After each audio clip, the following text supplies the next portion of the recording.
Welcome back to Shadowed Pages, my dear friends. I'm Edward, and I'm truly delighted to have you join me once again this evening. Where are you tuning in from today, and how has your day been? I always enjoy hearing from you. Leave a comment below. And don't forget to subscribe for a new mystery every day. Now, let's begin.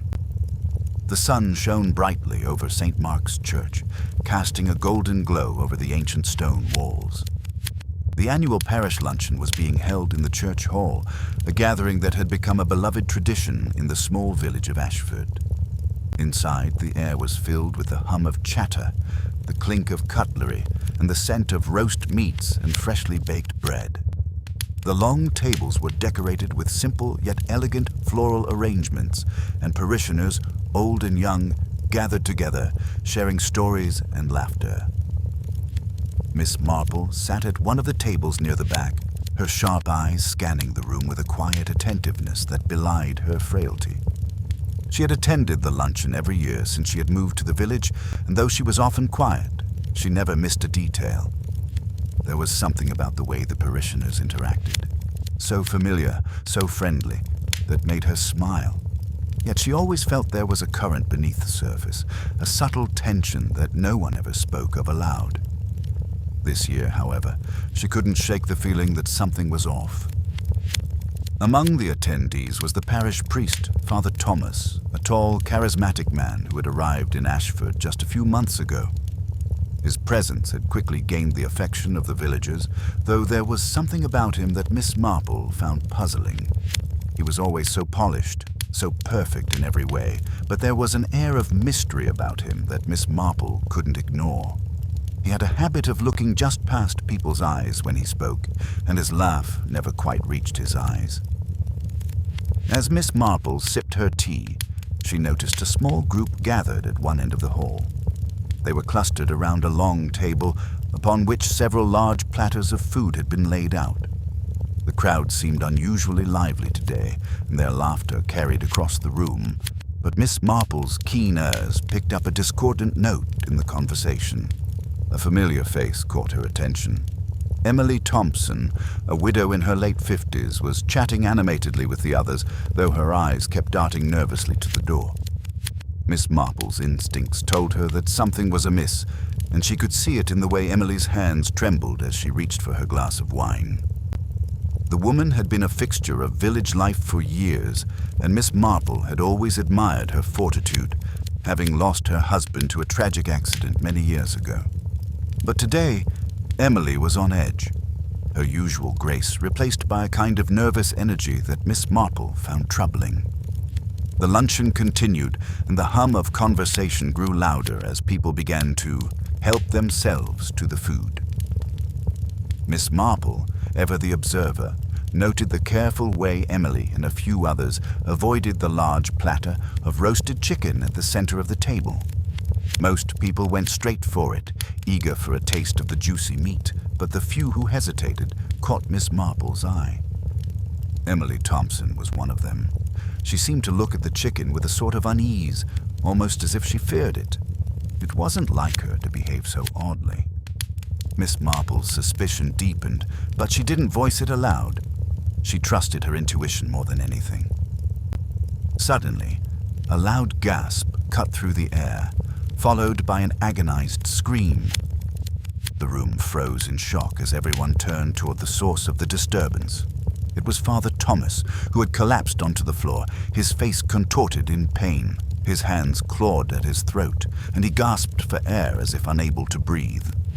The room erupted into chaos as people scrambled to help, but it was clear there was nothing they could do. Within moments, Father Thomas was dead. Miss Marple stood up calmly, her face pale but composed. She had seen enough to know exactly what had happened. The priest had been poisoned. The room was still in shock, the suddenness of the event paralyzing everyone into a stunned silence. But Miss Marple's mind was already working, her sharp observations piecing together the fragments of what had just unfolded. She noticed the wine glasses.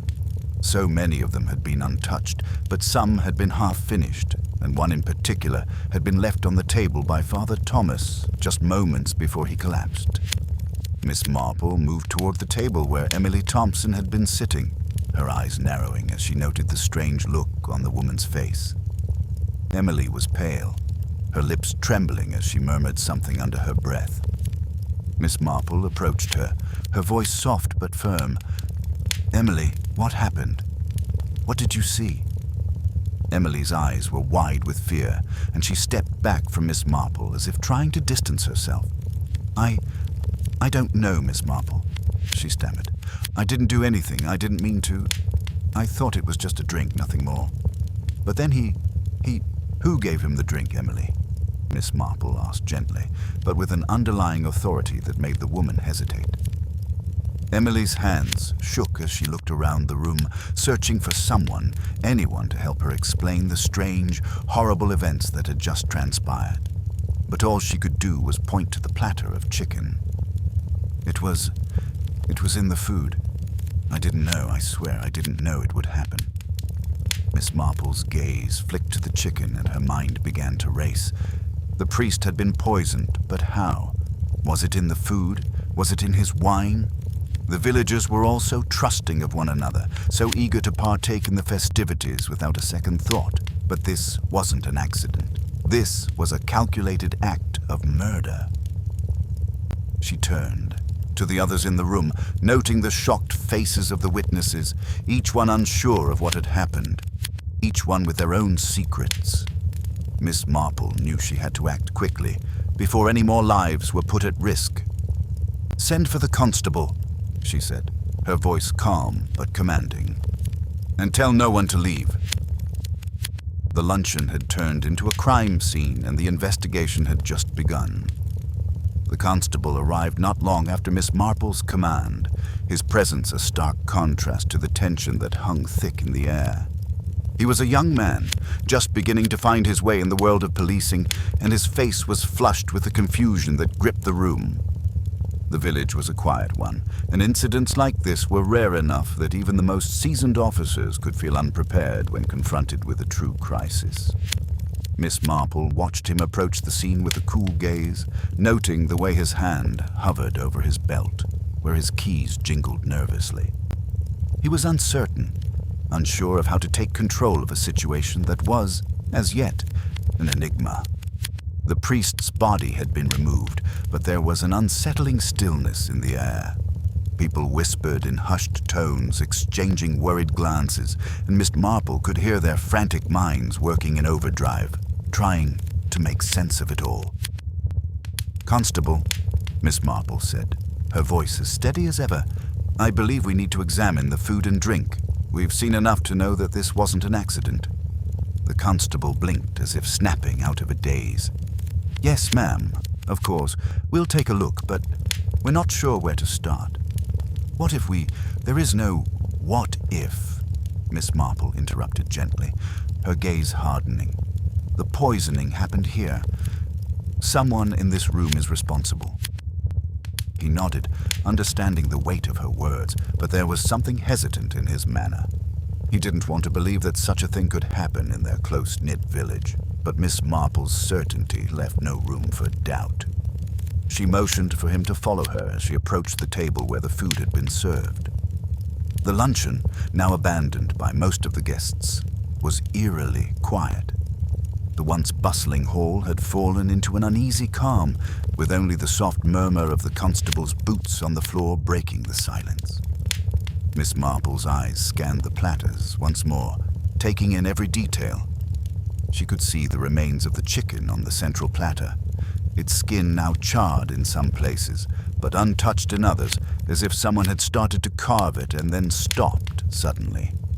She stepped closer to the table, her fingers brushing over the plate.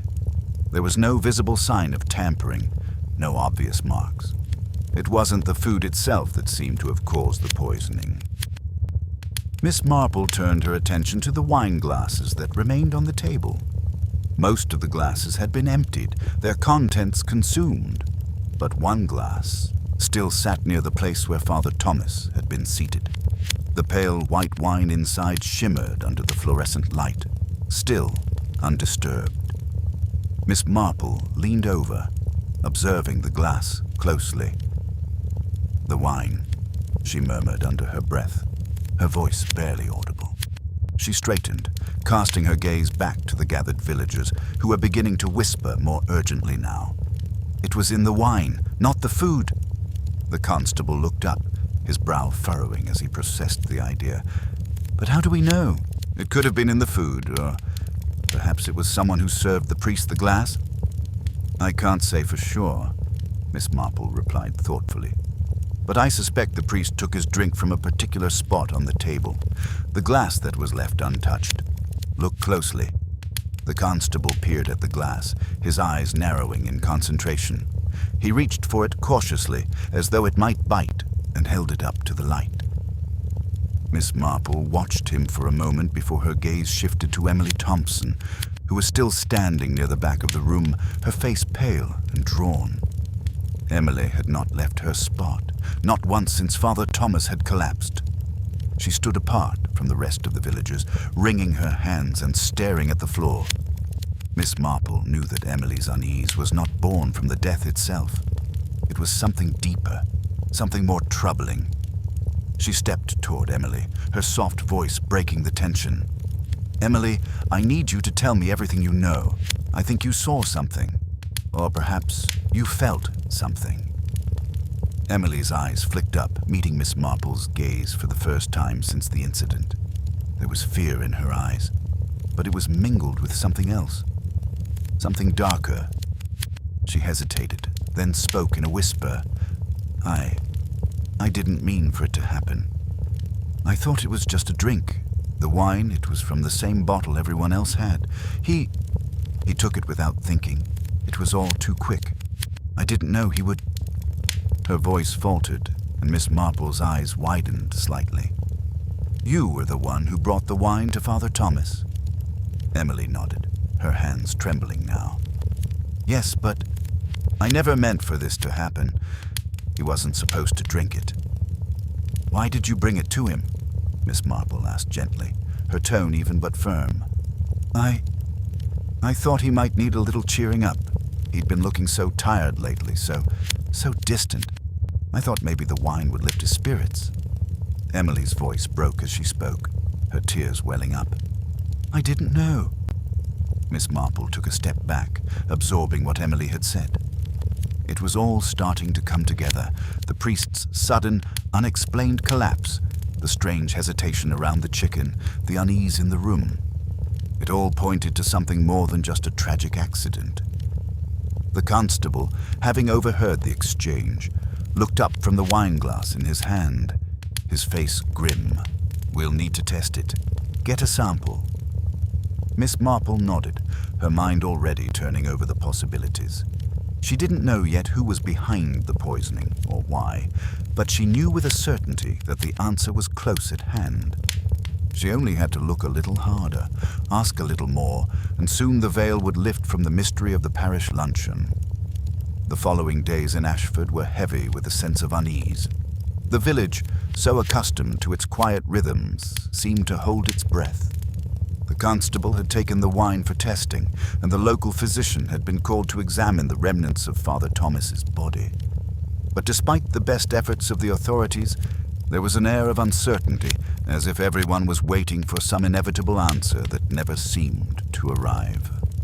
Miss Marple had been in and out of the constable's office, her mind racing with possibilities as she pieced together the fragments of what had occurred during the luncheon.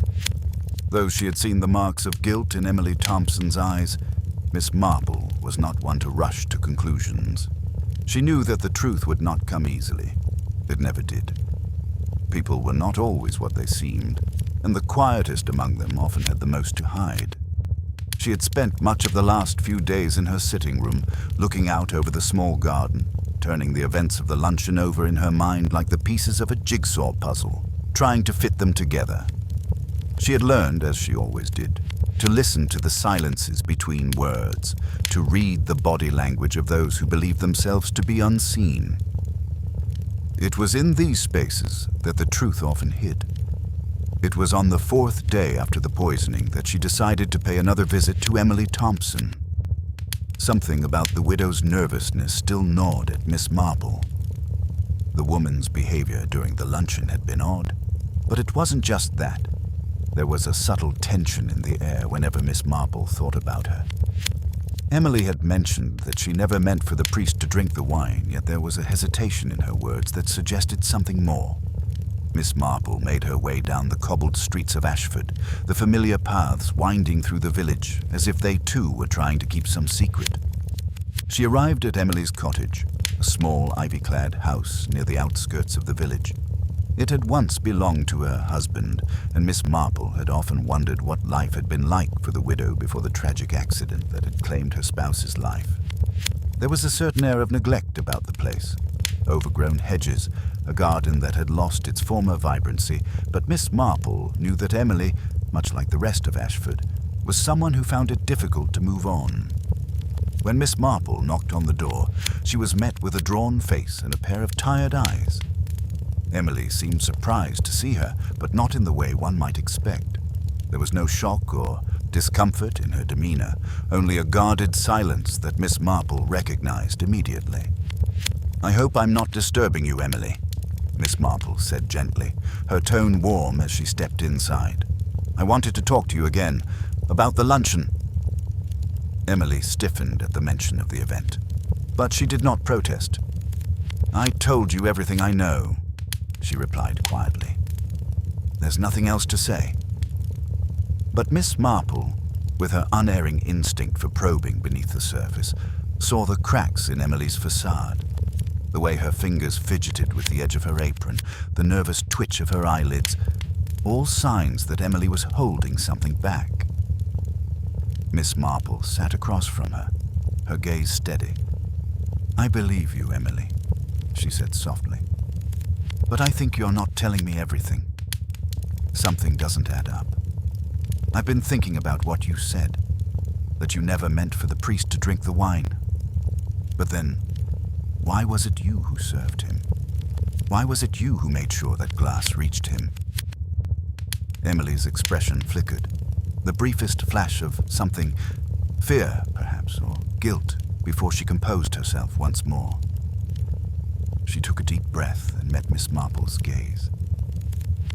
"I didn't know what I was doing," Emily murmured, her voice barely above a whisper. "I was trying to do something kind.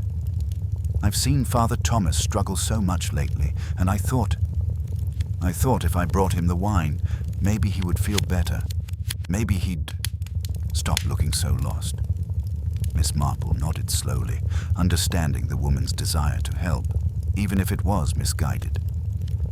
"And then?" "I didn't know," Emily whispered, her voice trembling. "I didn't know the wine was poisoned. I thought it was the same as everyone else's. I didn't notice anything strange about it." Miss Marple's eyes sharpened. "But someone else must have known," she said. "Someone else must have put the poison in." Emily swallowed hard, her face pale. She seemed to shrink into herself, as though the weight of the confession was too much to bear. Miss Marple leaned forward, her voice soft but firm. "Emily, who else was around that table? Who else had access to the wine? Was there anyone who might have had a reason to harm Father Thomas?" For a long moment, Emily remained silent, her gaze fixed on her hands, as though they held the answers. Finally, she looked up, her eyes filled with a mixture of fear and desperation. "It wasn't just the priest," Emily said quietly, as though speaking a long-held truth. "It was all of us. The wine, it wasn't meant for just him. It was meant for all of us. We were all supposed to drink it." Miss Marple's mind raced as she processed this new information. If the wine was meant for all of them, then the poisoning had been a much broader plan. Someone had wanted to harm more than just Father Thomas. But why? And who had carried it out? "Who, Emily?" Miss Marple pressed, her voice gentle but insistent. Who else was involved? Emily's eyes flickered with a mix of shame and fear, but she remained silent. Miss Marple could see the weight of the secret pressing down on her, and she knew the woman was on the verge of breaking. The truth was out there, hidden in the spaces between her words, but Emily wasn't ready to speak it yet. For now, Miss Marple would wait. She had learned long ago that patience was often the key to unlocking the most elusive of secrets. But she was closer than ever to uncovering the truth, and she knew it would only be a matter of time before the pieces of the puzzle fell into place. The days that followed were like a slow march, each one carrying with it an uneasy sense of anticipation. Ashford had become a village on edge, its once placid rhythms disrupted by the tragedy that had unfolded in its heart. Miss Marple, ever the observer, kept to her usual routine: quiet walks around the village, an occasional visit to the bakery, and a cup of tea with friends. But beneath the surface of her calm demeanor, she was working, her mind racing with the threads of the mystery that seemed to be unraveling too slowly for her liking. She had visited Emily again, but this time the widow had been more closed off, her answers more measured. Emily's silence weighed heavily on Miss Marple, but she understood the delicate nature of the situation. People didn't just give up their secrets easily. They had to be coaxed, piece by piece, until the truth slipped out like a reluctant guest at the door. And though Emily wasn't ready to speak fully, Miss Marple could see that the woman was on the edge. She only needed a little more time. In the meantime, the constable had returned with results from the tests on the wine, but they brought more questions than answers. The wine, it seemed, had indeed been laced with poison, a rare and lethal substance that acted quickly in the bloodstream, causing death within minutes of ingestion. There were no traces of it in the food, but the wine remained the key. What made the situation even more baffling was that Father Thomas had been the first to collapse, yet others who had drunk the wine had shown no ill effects at all. Miss Marple's instincts told her that there was something far more complex at play, something not yet visible to the naked eye. It was early one morning, just as the mist was beginning to lift from the village streets, that Miss Marple received a visit from an unexpected source. It was Thomas Evans, a quiet man who had worked as the parish sexton for years, a fixture of Ashford's daily life. His broad shoulders and weathered face were the epitome of a man who had spent his life in service to others, but there was a wariness in his eyes today, a nervous energy that Miss Marple had not seen before. "Miss Marple," he said, his voice low, "I need to speak with you. It's about the luncheon. I think I know something." Miss Marple gestured for him to sit, her gaze steady but welcoming. She could tell from the way his hands shook that this wasn't just idle gossip. He was troubled, and when people were troubled, that was when the truth often came to light. "I've heard rumors," Thomas began, his eyes darting nervously to the window. "Rumors about what happened that day. Not about the priest, not really, but about others. People who might have had a reason for something. I think it's connected to that woman, Emily Thompson." Miss Marple didn't interrupt, but she raised an eyebrow at the mention of Emily's name. Thomas had always been a man of few words, and for him to bring her up in this context spoke volumes. He continued, his voice dropping to a whisper. "I've been working in the church for years, and I know what goes on behind the scenes. People talk even if they don't mean to. There are whispers about Emily and Father Thomas, things I never thought I'd hear about a man of the cloth." Thomas shifted uncomfortably in his seat, clearly torn between loyalty to the village and the nagging pull of truth. "I heard that Emily was more than just a parishioner. She had a relationship with the priest. Not just a friendly one, mind you, but something more." Miss Marple sat back, absorbing the weight of his words. There had always been an odd tension between Emily and Father Thomas, but Miss Marple had never dared to speculate. However, if there was any truth to Thomas's claims, it would explain many things. The relationship between the two could easily have created the kind of bitterness and resentment that might fuel someone to take drastic, violent action. "Emily and the priest?" Miss Marple asked carefully, keeping her tone neutral, though inside she could feel the stirrings of the mystery beginning to take shape. "Yes," Thomas replied. his voice barely above a murmur. "I don't know all the details, but I've heard enough. There was talk about them being more than just acquaintances. More than that.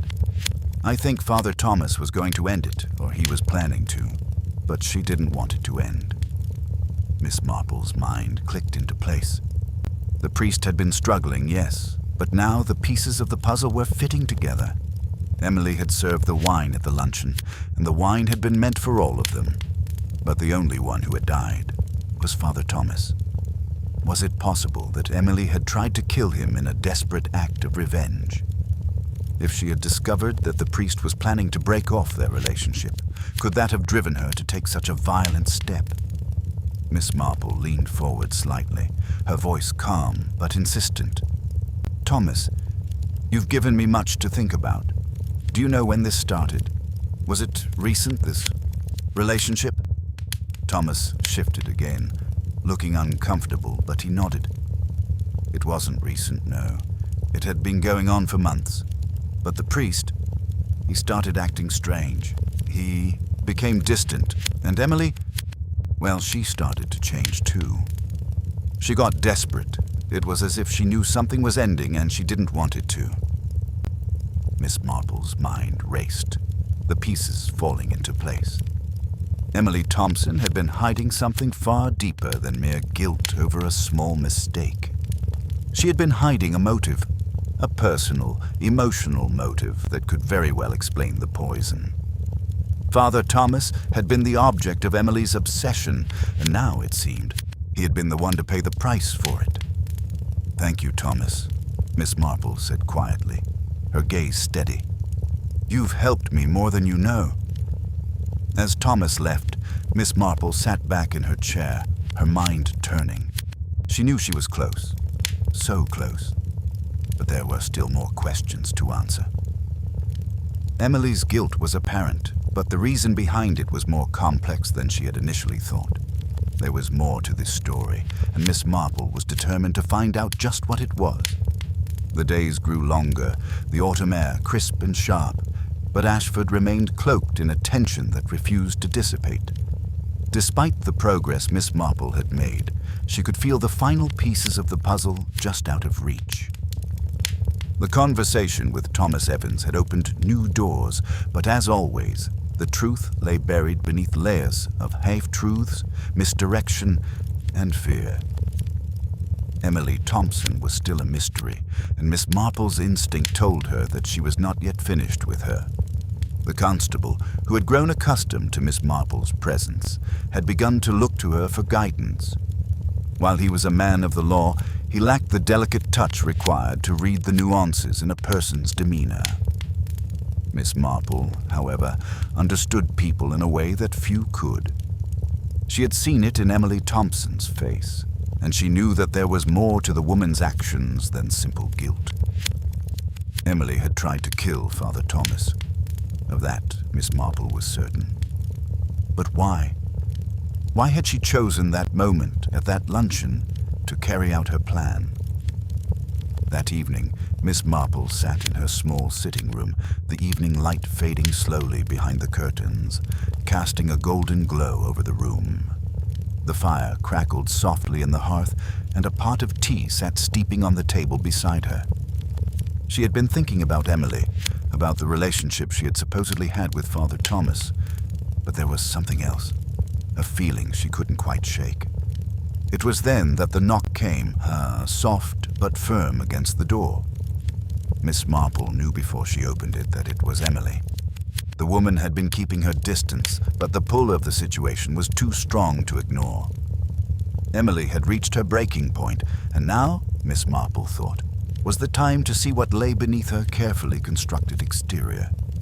When Miss Marple opened the door, she found Emily standing there, her hands clasped tightly in front of her. Her face was pale, her eyes red from lack of sleep. She had been crying, but there was something different about her now.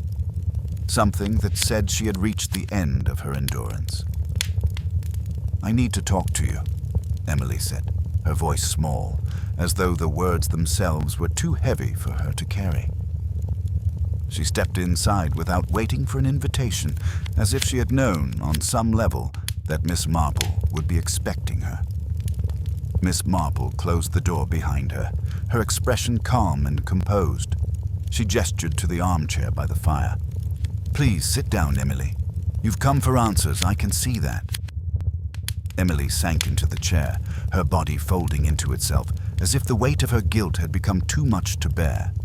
She clasped her hands in her lap, wringing them nervously, her eyes cast downward. Miss Marple said nothing at first, simply waiting for the woman to speak when she was ready. "It was me," Emily began, her voice trembling. "I did it. I poisoned him."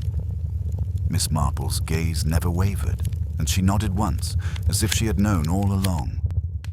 "You were the one who served the wine," she said softly, her voice gentle. "But it wasn't just about the wine, was it, Emily?" Emily looked up then, her face streaked with tears. She shook her head, the motion weak and defeated. "No, it wasn't just the wine. It was him. It was Father Thomas." Miss Marple sat back in her chair, her mind carefully processing every word. She had known there was more to the story. Emily had been desperate, and that desperation had led her to do something unforgivable. But now, as the woman's confession hung in the air, Miss Marple could see the full scope of the situation. The priest and the widow had shared more than just casual friendship. There had been a relationship, one that had consumed Emily in a way that left her blind to the consequences of her actions. "You were in love with him," Miss Marple said quietly, the words not so much a question as a realization. Emily nodded slowly, her lips trembling. "I loved him. I thought he loved me too, but it wasn't enough. He wanted to end it. He was going to leave me." Her voice broke on the last word, the pain in her expression deep and raw. "He said he couldn't keep up the charade anymore. He wanted to go back to being a proper priest, without any distractions." Miss Marple leaned forward slightly, her gaze unwavering. "And so you poisoned him?" "Yes," Emily whispered, her eyes filling with tears. "I couldn't bear it. I thought if he drank the wine, he'd fall in love with me again. I thought it would bring him back, but then I saw him die and I knew what I'd done. It wasn't supposed to happen like that. I didn't want him to die. I just wanted him to love me." Miss Marple sat still, her mind racing. The tragedy of Emily's confession was clear, but there was something more here that needed to be understood. Emily had acted out of desperation, not out of malice, but that did not absolve her of the consequences. Still, Miss Marple couldn't help but wonder if there had been more to Father Thomas's intentions than Emily realized. Had he truly planned to end their relationship, or was he perhaps pushed too far? "You didn't know that the poison would kill him, did you?" Miss Marple asked gently. Emily shook her head again, her sobs coming more freely now. "No, I didn't. I thought it would just make him sick, that he'd be forced to stay with me. But when I saw him fall, when I saw his face, I knew then, and I didn't know what to do." Miss Marple's mind shifted, her focus sharpening. Emily had not only poisoned Father Thomas, she had done so out of a misguided love, believing that it would fix what was broken, but in the end, it had only destroyed everything.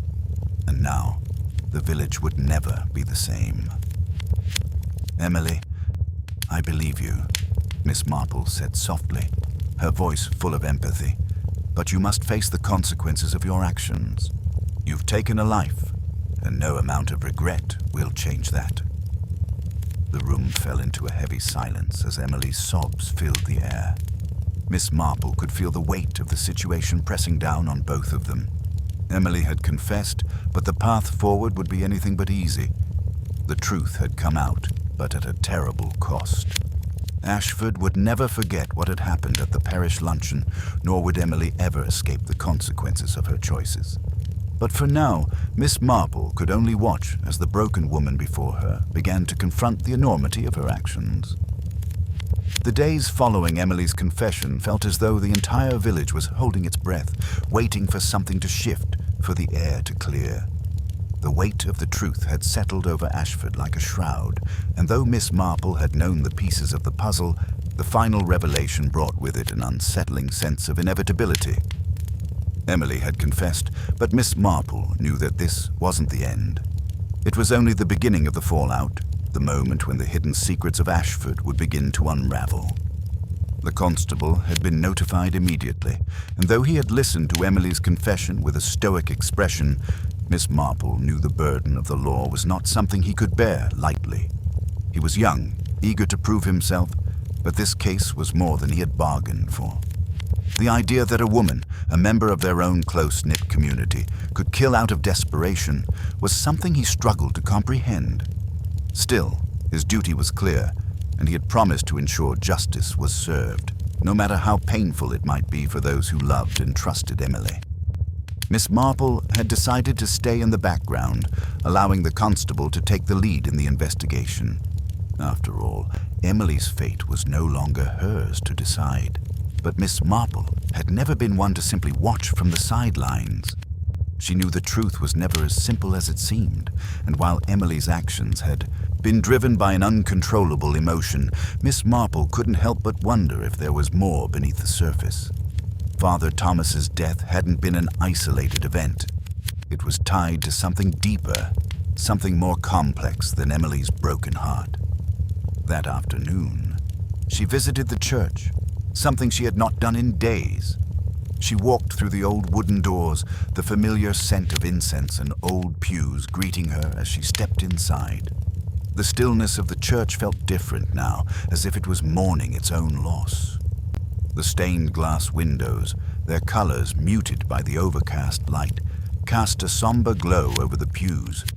The organ pipes, once an instrument of joy, now seemed silent, as if they too had lost their purpose. Miss Marple stood at the back, her gaze sweeping over the rows of empty benches, imagining the faces of the villagers who had once filled them each Sunday. Her thoughts drifted to Father Thomas. She had never fully trusted him, not because of his character, but because of his mystery. He'd arrived in Ashford with a sense of purpose, yet there was something about him that had always felt guarded, as if he were hiding something. Miss Marple had kept her distance, observing him from afar, and now she realized that her instincts had been right. The priest had not been the saint that the village believed him to be. He had been as human as the rest of them, struggling with his own desires and demons. It was this internal battle, Miss Marple thought, that had led him to the tragic end. As she stood there, the door creaked open, and the constable entered, his face drawn with fatigue. Miss Marple turned to greet him, and he nodded silently before walking toward her. He had the look of someone who had spent the last few days dealing with too much, trying to reconcile the innocence of the village with the dark reality that had been revealed. His uniform was slightly askew, his collar unbuttoned, as though the weight of the case had worn him down. "Miss Marple," he said quietly, his voice heavy. "I've been to see Emily. She's been taken in for questioning." Miss Marple nodded, her expression unreadable. "And what have you learned?" "She's confessed, as you know, but there's more. It seems she wasn't entirely alone in her actions." The constable paused, glancing around the empty church as though he didn't want anyone overhearing. "I've spoken with some of the others at the luncheon, and there are whispers about Father Thomas's relationship with another woman." Miss Marple's eyebrows raised slightly. "Another woman?" "Yes," he confirmed, his voice lowering. "It's not much, but several of the villagers have mentioned her in passing. Apparently, she was seen at the church a few days before the luncheon, speaking with Father Thomas. They were close, too close for it to be just a casual friendship. And I've heard rumors that Emily knew about her." Miss Marple's thoughts sharpened. Emily, it seemed, had not only been dealing with the emotions of a man who no longer wanted her, but she had also been competing with someone else. Someone who, perhaps, had been just as deeply involved with Father Thomas. Someone who might have felt just as betrayed by his sudden withdrawal. "And who is this woman?" Miss Marple asked. The constable hesitated. "Her name is Margaret Doyle. She's lived in Ashford for several years, but she's never been a regular part of the parish. She's not married, but I've heard she's always been a bit distant. She kept to herself mostly. Miss Marple considered this for a moment. Margaret Doyle. She had heard the name before, but it was always in passing, a mention here and there. She was a quiet, reclusive woman, but Miss Marple knew better than to dismiss anyone as harmless based solely on appearances. "Do you think Margaret had a hand in Father Thomas's death?" Miss Marple asked, her voice thoughtful. The constable shook his head, his brow furrowing. "I can't say for certain, but there's something in the way the village talks about her. It's as if they all know something that they're not saying. She could be just another victim in all of this. Or she could have been more involved than we think." Miss Marple's gaze shifted toward the altar, her mind racing with the implications.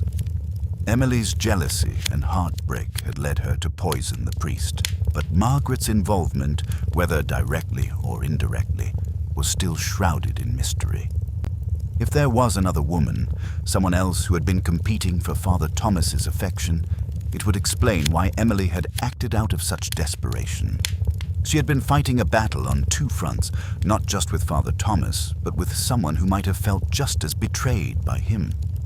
The constable stood quietly, watching Miss Marple as she absorbed the new information.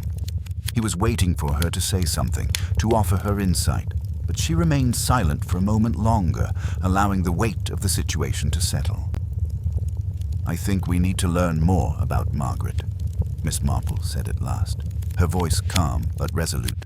"And we need to understand what exactly was going on between her and Father Thomas. Only then will we know the full truth." The constable nodded, a flicker of understanding passing between them.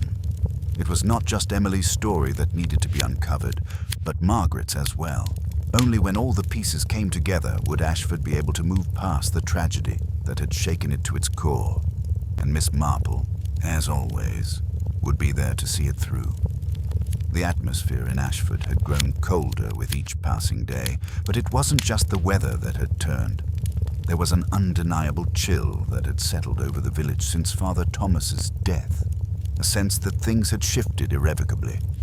Miss Marple had seen it in the faces of the villagers, in the way they spoke less, avoided one another's eyes, and walked the streets with their heads down. The gossip was thick in the air, but the truth, as always, was buried beneath layers of uncertainty and fear. Margaret Doyle, the mysterious woman whose name had surfaced in whispers, remained as elusive as ever. The constable had made inquiries, but no one had seen her in the days following the luncheon. It was as though she had vanished from the village altogether. This only deepened the mystery.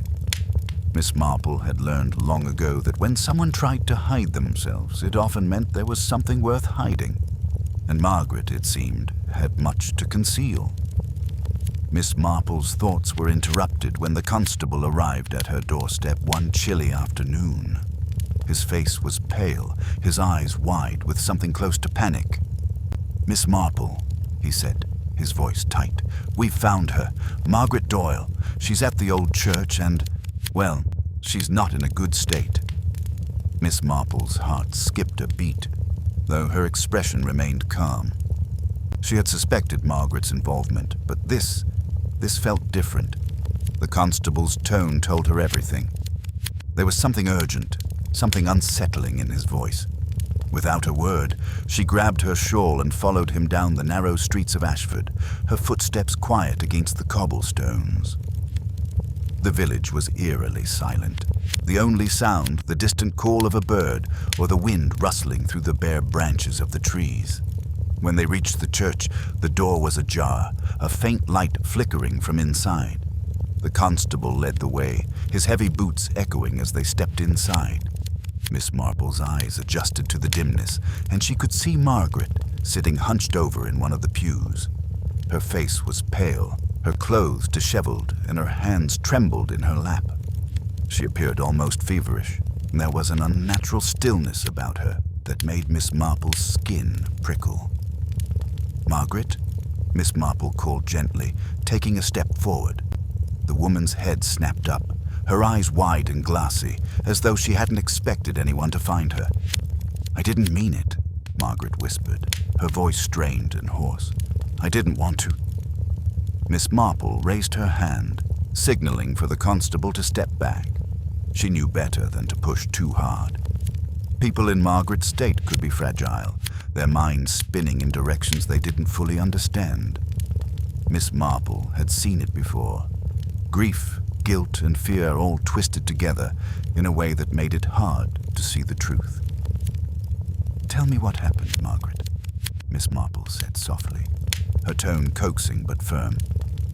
"What did you do?"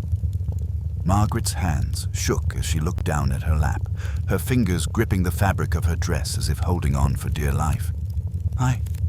I never meant to hurt him," she murmured. "But when I found out, I couldn't. I couldn't just let it go. I loved him too." Miss Marple's mind raced. She had suspected it, but now the truth was becoming clearer. Margaret had been involved with Father Thomas, just as Emily had been, but her love was different, more dangerous. Margaret had been consumed by it, and when she had learned of his intentions to leave her for good, it had driven her to the brink. "Who did you think you were hurting?" Miss Marple asked, her voice steady. Margaret looked up then, her eyes wild with a mixture of regret and confusion. "I didn't mean for him to die," she repeated, her voice breaking. "I thought if I just made him suffer a little, just a little, he would understand. He would realize that he couldn't just cast me aside." Miss Marple's heart ached as she listened.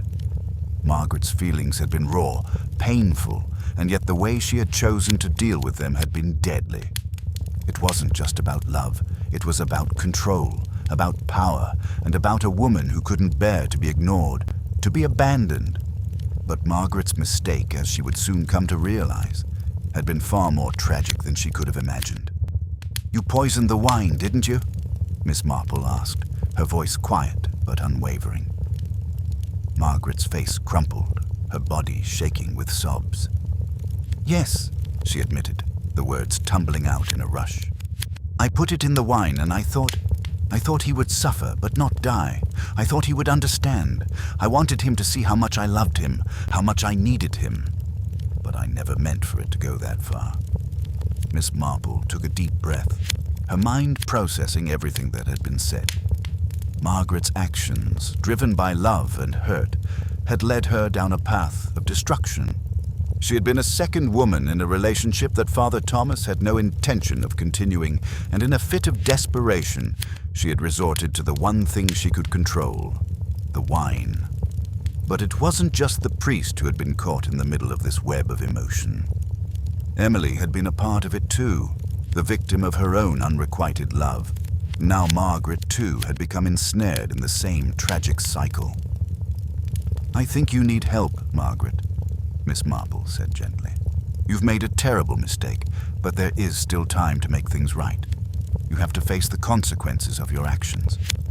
Margaret nodded slowly, tears streaming down her face. "I didn't want this. I didn't want to hurt anyone. I thought if I could just make him stay, everything would be different." The constable, who had been standing in the background, moved forward then, his face hardening. "We'll take you to the station, Margaret. You'll need to answer for what you've done." As he led Margaret out of the church, Miss Marple stood still, watching them go. The village of Ashford would never be the same, not after the truth had come to light. Emily, Margaret, and Father Thomas. 3 lives intertwined by love, betrayal, and tragedy. But even in the face of such heartbreak, Miss Marple knew that the truth had to come first. And in the end, it was the truth that would give Ashford the chance to heal. The days after Margaret's confession passed in a strange haze, as if time had slowed down in Ashford, the village's pulse faltering under the weight of recent events. The constable had taken her into custody, and though the law would decide her fate, the people of the village seemed unsure of how to react. The truth about Father Thomas, Emily, and Margaret had altered everything, but now there was nothing left to do but wait. Miss Marple, however, could never simply wait. Her mind was always busy, weaving together the details of a case, searching for any overlooked pieces of the puzzle. The truth had come out, yes, but there was something still lingering in the air, something she couldn't quite place. It was in the way the villagers had begun to whisper, the way their smiles didn't reach their eyes anymore. Ashford had always been a village of secrets, but now the atmosphere felt different. The old trust between its people was gone. One afternoon, as she walked down the cobbled streets, Miss Marple noticed something she had not seen before. People were avoiding one another. Conversation stopped when she passed by, and eyes shifted quickly to the ground. It was as if the entire village was held together by an unspoken understanding that nothing would ever be the same again. It troubled her, but Miss Marple wasn't one to give in to uncertainty. She needed answers, and she was determined to find them. That evening, Miss Marple sat in her sitting room, the fire crackling softly in the hearth. She had been waiting for something. She wasn't sure what, but she felt a growing sense of urgency. It wasn't just about Margaret or Emily anymore. It was about the village, about the way the tragedy had changed everyone who had been involved. A knock on the door interrupted her thoughts. It was the constable, looking more worn than ever. He stepped inside without waiting for an invitation, his face drawn and tired, as if the weight of the case had begun to wear him down in ways he hadn't anticipated. "Miss Marple," he said, his voice heavy. "I've been going through everything, speaking with people who were at the luncheon, and something's bothering me. I don't think it's all over." Miss Marple raised an eyebrow, intrigued. "What do you mean?" He hesitated for a moment, as though choosing his words carefully. "I think there's more to this than just Margaret and Emily. I've been speaking with a few of the parishioners, and there's a pattern I didn't see before.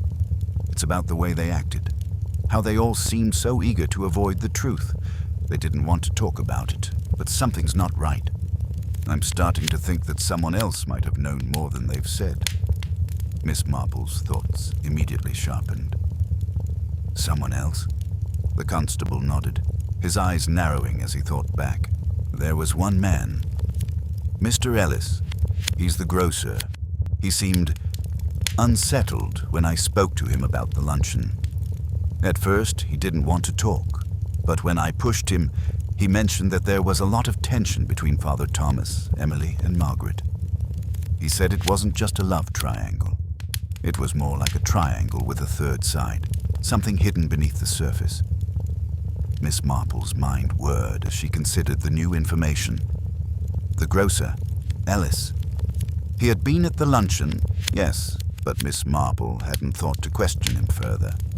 He was a quiet man, one who rarely involved himself in the affairs of the village, but perhaps that was the key. People like him, those who didn't draw attention, often saw more than anyone realized. "Mr. Ellis knows something, doesn't he?" Miss Marple asked. "I think so," the constable replied. "But he wouldn't say much. It's like he was afraid of something." Miss Marple stood up from her chair, a quiet determination in her step. "Then we need to speak with him." The constable looked hesitant, unsure of how far to push. "Do you really think he'll talk to us now?" Miss Marple met his gaze, her eyes sharp with understanding. "If we approach him the right way, he will. People like Mr. Ellis, when they're hiding something, they need to feel that they're in control of the situation. We have to make him feel like he's the one revealing the truth, not that we're forcing it out of him." Together, they made their way to Ellis's shop, the air growing colder as the sun began to set. The grocer's shop was small and dimly lit. Shelves filled with jars of preserves, packets of tea, and all the other trinkets that made up village life. Ellis himself was behind the counter, his hands busy as he rearranged some of the stock. When he saw Miss Marple and the constable enter, he stiffened but didn't immediately speak. "Good evening, Mr. Ellis," Miss Marple said, her voice gentle yet firm. "I hope we're not interrupting anything. We'd like to speak with you for a moment, if we may." Ellis looked up, his eyes flickering nervously before he forced a smile. "Of course, Miss Marple. What can I do for you?" The constable spoke first, his tone casual, but Miss Marple could see the way Ellis's gaze darted between them. "We just wanted to follow up on some things about the luncheon. You were there, weren't you? I'm sure you saw the tension between Father Thomas, Emily, and Margaret." Ellis swallowed hard, his eyes flicking toward the door as if searching for an escape. "I don't know what you mean. It's all been said, hasn't it? The police have already got everything they need." Miss Marple stepped closer, her voice soft but insistent. "I don't think they do, Mr. Ellis. I think there's more to the story. You know something, don't you? Something that could help us understand why Father Thomas had to die." Ellis's hands began to tremble, and he looked down at the counter, his lips pressed tight. For a long moment, he said nothing. But then, almost as if he couldn't hold it in any longer, he muttered, "It wasn't just the love triangle. There was money involved, too. Father Thomas, he owed someone money, a lot of it. He was going to use the parish funds to cover it up, but when he backed out, that's when the trouble started." Miss Marple's heart quickened, the pieces starting to fall into place. This wasn't just about love. It was about something darker, something tied to Father Thomas's finances. "Who did he owe?" she asked quietly. Ellis glanced up, his face pale, his voice barely a whisper. "I don't know. But I've heard rumors about a man who comes to town sometimes. A man no one ever talks about. He was the one Thomas owed the money to." He stopped, his breath quickening. "I think he might have been the one who put the poison in the wine." The room fell into a heavy silence, the weight of Ellis's words hanging in the air. Miss Marple could feel the puzzle pieces shifting, the final truth just within her grasp.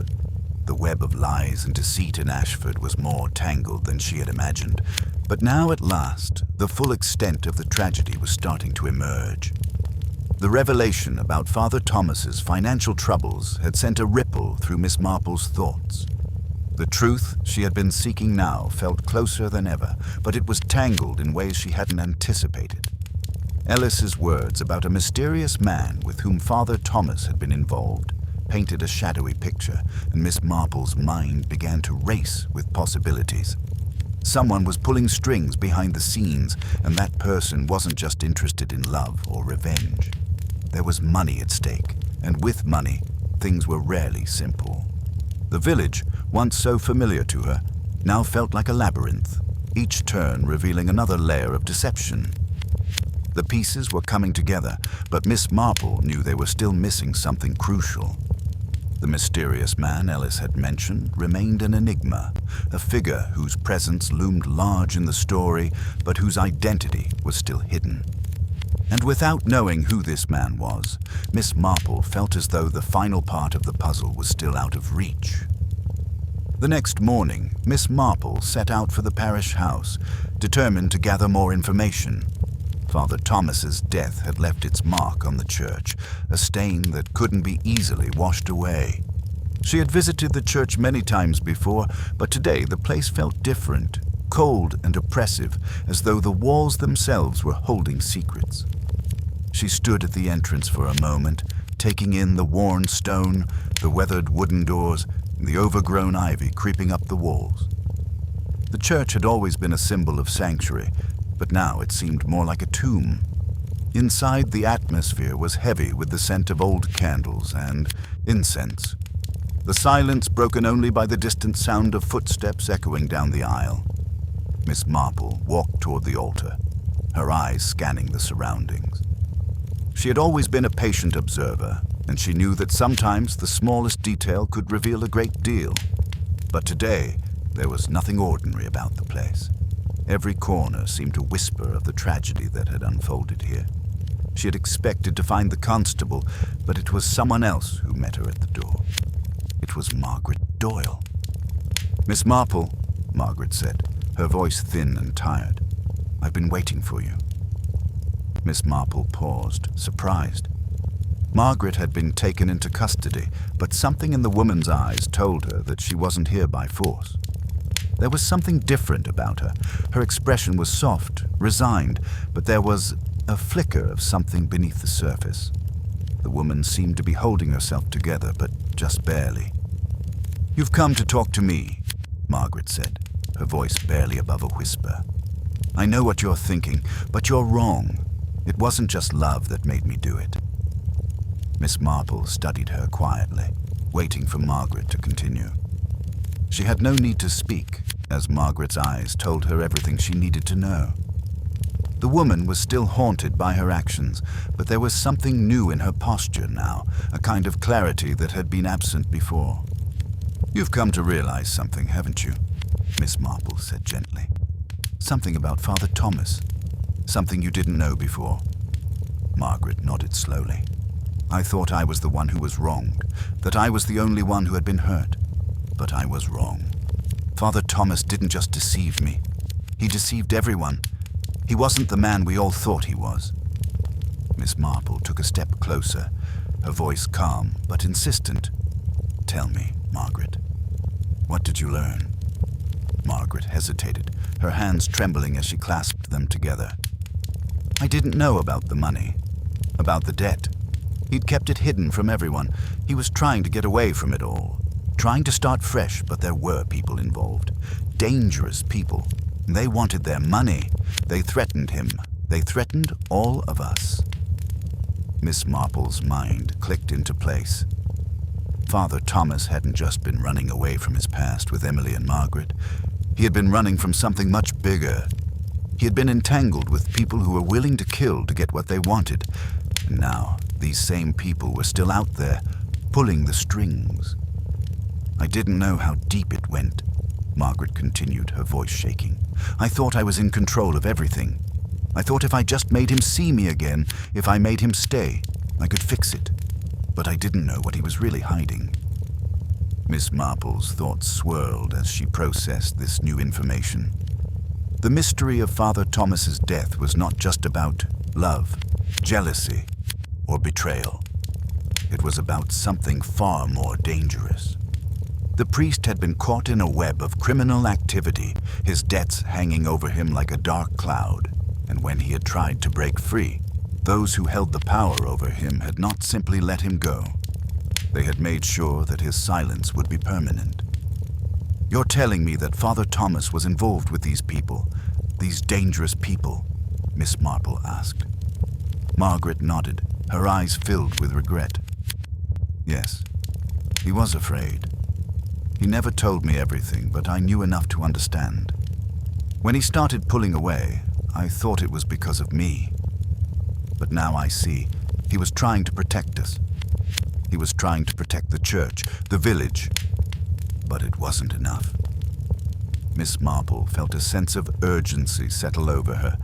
The web was much bigger than she had imagined, and there was still a piece missing. The person who had orchestrated this whole tragedy. The person who had set everything in motion. It wasn't just about Father Thomas's death anymore. It was about exposing the real criminals, the ones who had used him as a pawn in a much larger game.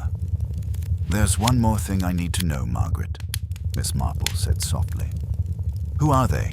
Who are the people that Father Thomas was afraid of?"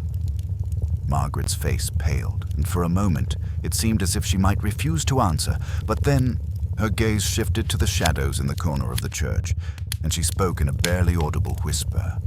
"I think they're still here, in Ashford." Miss Marple stood still, the weight of the words sinking in. The truth was closer than ever, but it was still just out of reach. She knew one thing for sure. The village was hiding more than anyone realized, and it was only a matter of time before the full extent of the danger came to light. The final days in Ashford seemed to drag on, the air heavy with unspoken truths.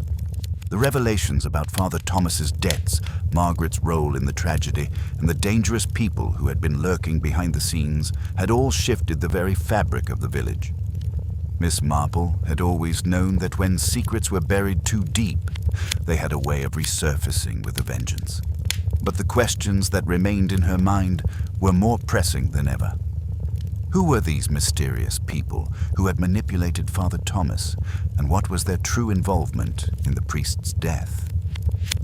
The constable, although eager to wrap up the case, had been troubled by the lack of solid evidence connecting Father Thomas's debtors to the crime.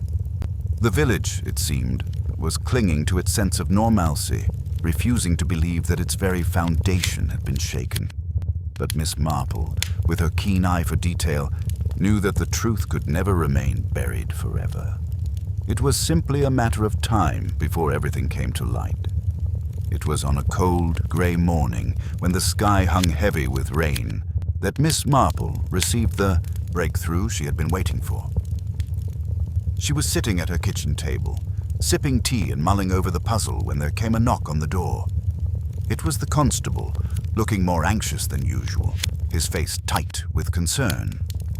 "Miss Marple," he said, stepping inside without waiting for an invitation. "We've found something we should have seen from the beginning. It's all connected. Father Thomas's debts, the mysterious man, and Margaret." Miss Marple's heart quickened, but she remained calm, her voice steady as she asked, "What have you found?" He pulled a folder from under his arm and laid it on the table, flipping it open to reveal a set of documents. Old records, bank statements, and a series of letters, all addressed to Father Thomas. The constable's hands trembled slightly as he pointed to one of the papers. "This is it," he said, his voice low. "We've traced the debts to a man named Charles Worthington. He's a businessman from the city, someone Father Thomas had been trying to distance himself from. But it wasn't just about money. Worthington had a hold on him. And when Thomas tried to back out, things got dangerous." Miss Marple studied the document, her mind working quickly. So Worthington was the one behind it all. He's the one who threatened Father Thomas. The constable nodded grimly. "Yes, but there's more. Worthington wasn't just after money. He had his sights set on the land the church sits on. There were plans to sell it. Plans Father Thomas had refused to go along with. Worthington was trying to force him into making the deal, using the debts as leverage. When Father Thomas refused, that's when things escalated." Miss Marple's mind clicked into place. And when Father Thomas realized that Margaret and Emily were both involved, he tried to protect them by cutting ties with everyone, but he was caught between too many forces. The constable's eyes widened. "Exactly. And when Thomas died, it was a cover-up. Worthington didn't just want the church, he wanted everything connected to it. The debts, the land, the power, and he was willing to kill for it." Miss Marple's voice was quiet, but filled with a deep conviction. So he was the one who orchestrated Father Thomas's death, through poison. But the wine wasn't the only way he'd been manipulating people. He knew exactly how to exploit them. He used Margaret's love, Emily's jealousy, and Father Thomas's guilt to keep them all under his thumb. The constable nodded again, his face pale. "We've been piecing it all together. Worthington had been blackmailing everyone involved, but Margaret was too blinded by her feelings to see it. Emily, too, had been caught up in his web of lies. And when Thomas died, it wasn't just the end of the man. It was the beginning of a much bigger scheme." Miss Marple sighed softly, her thoughts swirling. The village of Ashford, with its seemingly quiet, picturesque life, had become a battleground, a place where greed and betrayal had collided, leaving nothing but ruin in its wake. The death of Father Thomas was just the surface of a much deeper rot that had taken root. "Where is Worthington now?" Miss Marple asked. The constable hesitated. "He's gone, disappeared. No one knows where he is, but we've got a warrant for his arrest. We're going to find him." Miss Marple looked at the constable with a steady gaze. "The damage has already been done, but there is one thing left to do." "What's that?" "We need to make sure that the villagers know the full truth. Not just about the murder, but about everything, about what happened and why. They deserve to know the consequences of what their silence allowed." The constable nodded, and together they made their way to the village square, where the gathered townspeople were waiting. Word had spread quickly, and though the air was thick with anticipation, the villagers seemed uneasy, as if they knew something monumental was about to unfold. Miss Marple stood before them, her presence commanding, yet gentle, her voice carrying across the square. "A great injustice has been done here," she began, her words cutting through the murmurs. "But the truth, no matter how painful, will always come to light. Father Thomas, a man we all trusted, was a victim, just like many of us. He was manipulated, deceived, and ultimately betrayed. The man behind this scheme, Charles Worthington, used greed and power to destroy everything that Father Thomas held dear. And in the end, it was not love, but fear and desperation that led to the tragic death of a man who only wanted to protect those around him." The crowd was silent, but Miss Marple could see the realization dawning on their faces. They had all known something was wrong, but now they understood the extent of it. The truth, though harsh, was the only thing that could heal the wounds of Ashford. "The danger is not over," Miss Marple continued, "but I believe that the village, despite the mistakes of the past, can still move forward. We must learn from this. We must rebuild on a foundation of honesty, not secrets." And with those words, the mystery that had once seemed so elusive was finally resolved. Charles Worthington was still at large, but his influence had been broken, and the villagers had been freed from the weight of their silence. The darkness that had hung over Ashford was starting to lift, and though the scars would remain, Miss Marple knew that the truth was the only thing that could lead them toward a better future. As the crowd began to disperse, Miss Marple turned to the constable, her eyes filled with quiet satisfaction. "Sometimes," she said, "the hardest thing is not finding the truth, but finding the courage to face it.